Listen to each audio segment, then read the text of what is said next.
কিছুদিন আগে আমি আমার এক বন্ধুর বাড়ি গেছিলাম। বন্ধুর বাড়িতে বন্ধু আর তার মা একা ছিল। বন্ধু আমাকে তার মায়ের সাথে এক রেখে তার প্রেমিকার সাথে দেখা করতে গেছিল। তখন ঘরে আমি আর আমার বন্ধুর মা অ্যান্টি একা ছিলাম। হঠাৎ করে অ্যান্টি তার ঘরে আমাকে ডাকল। আমি আমার বন্ধুর ঘর থেকে অ্যান্টি ঘরে গিয়ে অবাক হয়ে গেলাম। কারণ সেই সময় তার আচরণটা একটু অন্য রকম ছিল।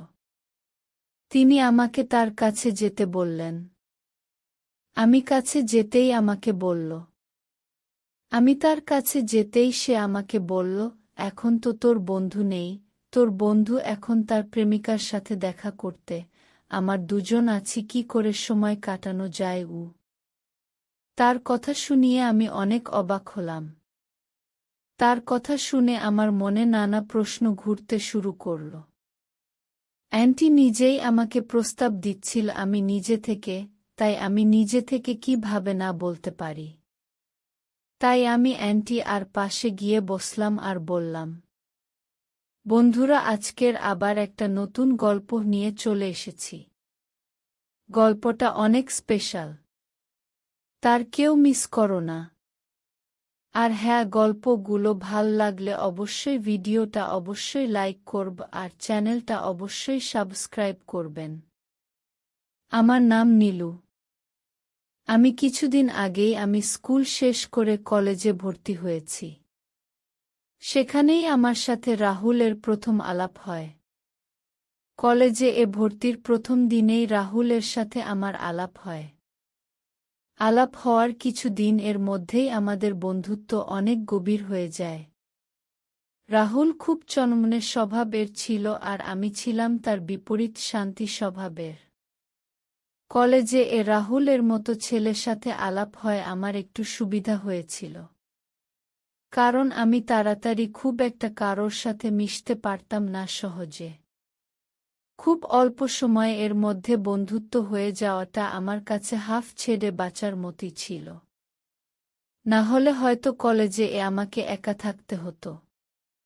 কলেজে চলাকালীন আমাদের বন্ধুত্ব অনেক গভীর হয়ে গেল। এমনভাবে প্রায় ৩ মাস কাটার পর একদিন ছিল রাহুলের জন্মদিন। এর দিন রাহুল আমাকে বলল, আজ বিকেলে তোকে আমাদের বাড়ি যেতে হবে গু।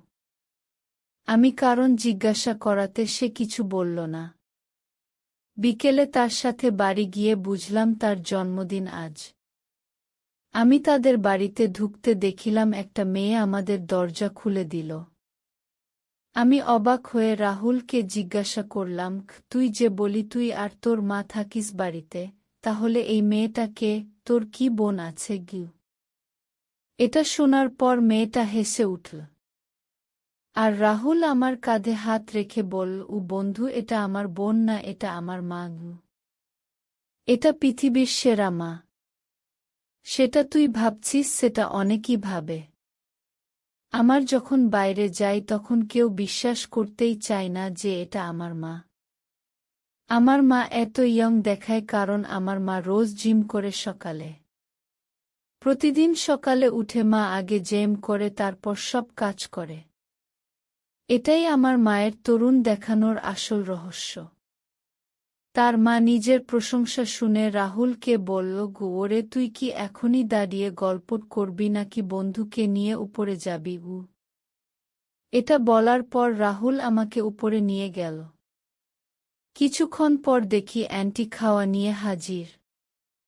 বিরিয়ানি, মাংস, পনির, মিষ্টি আর কত কি। আর অ্যান্টির হাতে খাওয়াতগুলো সত্যি অনেক সুস্বাদু ছিল। তাই আমিও অন্ডির প্রশংসা করে পেট পুরে খেতে লাগলাম। রাহুল আমার পাশে বসেছিল। এমন সময় তার ফোন এলো। বুঝলাম তার পাড়ার বন্ধুরা ফোন করেছে। রাহুল আমাকে বলল, তুই খেতে থাক, আমি কয়েক কেটেই ফিরে আসছি গু।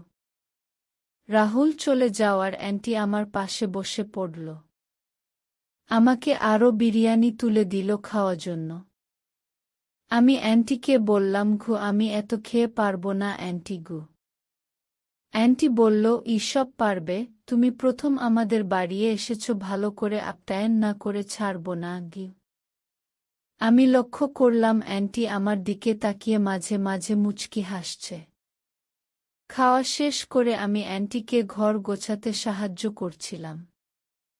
এবার দেখলাম অ্যান্টি আমার খুব প্রশংসা করতে শুরু করল। সে বলল, রাহুলের মুখে তোমার অনেক কথা শুনতাম, আজ তোমাকে দেখলাম, তুমি খুব ভালো আর নরম স্বভাবের ছেলে, তোমার মতো একটা ছেলের বন্ধু হতে পেরে রাহুল অনেক ভাগ্যবান। তুমি রাহুলের সাথে বন্ধুত্ব রেখো, ও তোমার সাথে থাকলে জীবনে অনেক ভালো করবে। এই সব শুনে আমি হেসে ফেললাম। তারপর অ্যান্টি আমার ফ্যামিলি কথা জিজ্ঞাসা করল, আমি কোথায় থাকি, কে কে আছে বাড়িতে, এই সব। ঠিক এমন সময় রাহুল চলে এলো। এসে সে বলল, বুঝলি নীলু, মা তোকে খুব পছন্দ করে, মা আমার কোনো বন্ধুদের সাথে এত কথা তো দূরের কথা, বাড়িতেও আসতে দেয় না। রাহুল এই সব বলার মধ্যেই আমি সময়টা দেখলাম। আর রাহুলকে বললাম, কি ভাই, এবার চল আমাকে আমার মেষ ছেড়ে দে গি। এই বলে অ্যান্টি আমাকে বিদায় আলিঙ্গন করে আবার আসতে বলে। কিছু আমার কোনো জানি না মনে হচ্ছিল, সে আলিঙ্গন কেমন একটা আলাদা আভাস ছিল। পরের দিন কলেজে এসে রাহুল বলল, নীলু, খিমা তোর প্রশংসায় পঞ্চমুখ, আমাকে সারাক্ষণ তোর দেখে শিখতে বলে গু।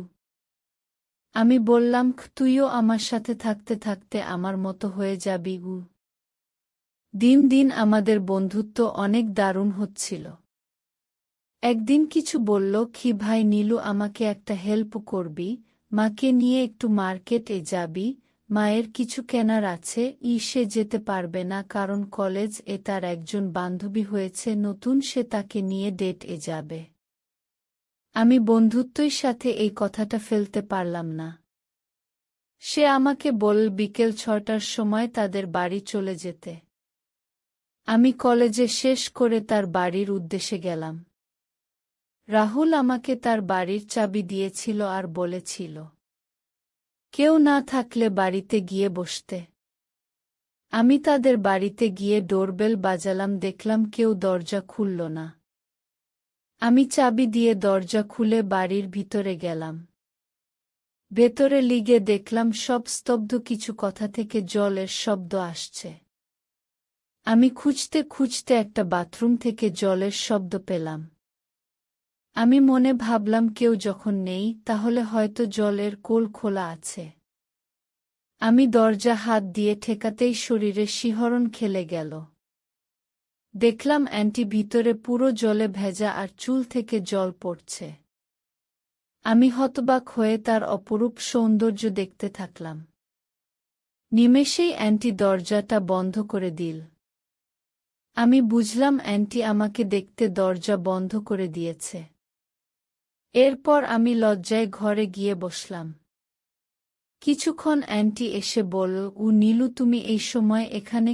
আমি পুরো ব্যাপারটা তাকে বুঝিয়ে বলে ক্ষমা চাইলাম। এসব শুনে অ্যান্টি বলল, আমি একটুও কিছু মনে করিনি, তুমি বসো, আমি রেডি হয়ে আসছি গু। এই বলে বেরিয়ে গেল। আমি নিজের প্রতি খুব ঘেন্না লাগছিল। তিনি তার ঘরে গিয়ে রেডি হলে এলেন। খুব সুন্দর লাগছিল তাকে। আমি চোখ ফেরাতে পারছিলাম না। কিন্তু তাকে দেখতে আমার একটু ইতস্তত লাগছিল। অ্যান্টি আমার গাল টিপে বলল, কি ভাবছ? আমি কিছু মনে করিনি গি। চলো তাড়াতাড়ি করি, আমাকে ফিরে রান্না করতে হবে আবার। আমি নিজেকে সামলে নিয়ে তার সাথে বেরিয়ে পড়লাম। তাকে আমি বাইক নিয়ে পুরো বাজার ঘুরলাম। বাজার থেকে ফেরার সময় সে আমার 2 কাঁধে হাত রেখে বসল। বলল, এবার থেকে আমি তোমাকে নিয়ে বাজার যাব। তুমি আমার কথা মতো দোকানে নিয়ে যাও, তোমার বন্ধু তো একটা দোকানে বসে থাকে আর আমাকে পায়ে হেঁটে বাজার করতে হয়। তুই কত সুন্দর আমার ব্যাগগুলো আনলে, আমার সাথে সব দোকানে গেলে। তার এই কথাগুলো আমার মনে দাগ ফেলতে শুরু করল। বাজার থেকে বাড়ি ফিরে অ্যান্টি রুম চলে গেল। আমি বসে আছি এমন সময় নতুন ক্যান শাড়িটা পরে এসে আমাকে বলল, কেমন লাগছে? আমি বললাম, ভালো লাগছে, কিন্তু একটু দিলে সামনেটা। সে বলল পিছন থেকে একটু টাইট করে বেঁধে দিতে। আমি পিছন থেকে ব্রেকে দিলাম। সামনে এসে দেখি সে চোখ বন্ধ করে দাঁড়িয়ে আছে। আমি সামনে যেটাই সে আবার বলল, কেমন লাগছে? আমি তার উত্তরে বললাম, আপনি এমনি দেখতে অনেক সুন্দর, এখনো অনেক সুন্দর লাগছে, সিনেমার নায়িকাদের মতন গু। সে লজ্জায় লাল হয়ে চলে গেল। ঠিক এমন সময় রাহুল এর ফোন এলো। সে জানাল সে ফিরবে না আজ, কিন্তু মাকে এক বাড়িতে রাখবে না, তাই সে আমাকে থাকতে বলল। এদিকে অ্যান্টি ঘর থেকে বেরিয়ে এসে বলল, রাহুলের কি খবর গু? আমি মিথ্যে বললাম খুঁজে রাহুলের স্যার কাজ দিয়েছে গু, সে আজ রাতে আসতে পারবে না।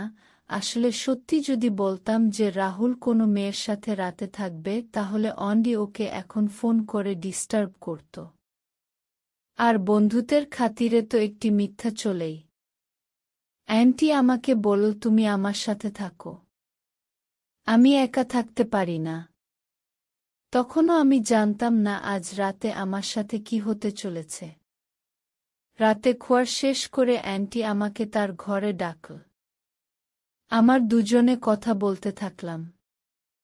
আমি বললাম, গ্রামে আমি মা বাবা থাকতাম, বাবা চাষ করেন, তিনি চাষবাস করেই আমাকে লেখাপড়া শিখিয়েছেন, তাই আমি শহরে এসেছি একটা পড়াশোনা শিখে ভালো করে চাকরি পেতে গু। এটা শোনার পর অ্যান্টি আমার মুখ চেপে ধরল আর বলল, তুমি কখনো ভাববে না তুমি একটা, আমি তোমার সাথে আছি গু। আমার মনে মনে কেমন একটা সন্দেহ হয়েছিল। আমি কথা কাটাতে বললাম, আমাকে একটা শোয়ার জন্য পোশাক দিতে। অ্যান্টি আমাকে বলল, রাহুলের ঘরে আছে। আমি রাহুলের ঘরে চলে গেলাম। পোশাক চেঞ্জ করছি, হঠাৎ করে দরজায় খুলে অ্যান্টি ঢুকে পড়ে আমাকে স্পর্শ করল। আমি ভয় পেয়ে গেলাম, তাকে ধাক্কা দিয়ে দূরে সরিয়ে দিলাম। অ্যান্টি বুঝতে পারে যে ব্যাপারটা একটু বেশি বরাবর হয়েছে। সে চলে গেল। আমি ঘুম থেকে উঠে পরের দিন রাহুলের সাথে কলেজে চলে গেলাম। কিছুদিন কেটে গেল। একদিন আমার মেস বাড়িতে শর্ট সার্কিট এর জন্য বিদ্যুৎ চলে গেল। জানতে পারলাম এখন বিদ্যুৎ 2 দিন পরে আসবে। কিন্তু 2 দিন পর কলেজে এর এক্সাম ছিল, তাই পড়তেও হবে। রাহুলকে জানাতে সে চলে এলো আমাকে নিতে। তার বাড়িতে থেকে পড়ব কিছু দিন এর জন্য। আমি সব বইগুলো নিয়ে চলে গেলাম। গিয়ে দেখলাম অ্যান্টি আমাকে দেখে আসলো। কথা বলে চলে গেল আবার রাহুল এর ঘর থেকে। কিছুক্ষণ পর রাহুল এর ফোন এলো। সে চলে গেল, বলল সে ফিরবে না কারণ কলেজের সেই মেয়েটা ফোন করেছে। অ্যান্টিকে সেটা জানাতে না। হঠাৎ করে অ্যান্টি তার ঘরে আমাকে ডাকল। আমি আমার বন্ধুর ঘর থেকে অ্যান্টি ঘরে গিয়ে অবাক হয়ে গেলাম। কারণ সেই সময় তার আচরণটা একটু অন্য রকম ছিল। তিনি আমাকে তার কাছে যেতে বললেন। আমি কাছে যেতেই আমাকে বলল। আমি তার কাছে যেতেই সে আমাকে বলল, এখন তো তোর বন্ধু নেই, তোর বন্ধু এখন তার প্রেমিকার সাথে দেখা করতে, আমার দুজন আছি, কি করে সময় কাটানো যায় উ। তার কথা শুনিয়ে আমি অনেক অবাক হলাম। তার কথা শুনে আমার মনে নানা প্রশ্ন ঘুরতে শুরু করল। অ্যান্টি নিজেই আমাকে প্রস্তাব দিচ্ছিল আমি নিজে থেকে, তাই আমি নিজে থেকে কিভাবে না বলতে পারি। তাই আমি অ্যান্টি আর পাশে গিয়ে বসলাম। এবার অ্যান্টি দেখলাম উন্মুক্ত হয়ে গেল। আমাকে কাছে টেনে নিল। এবার আমিও অ্যান্টি খেলতে শুরু করে দিলাম।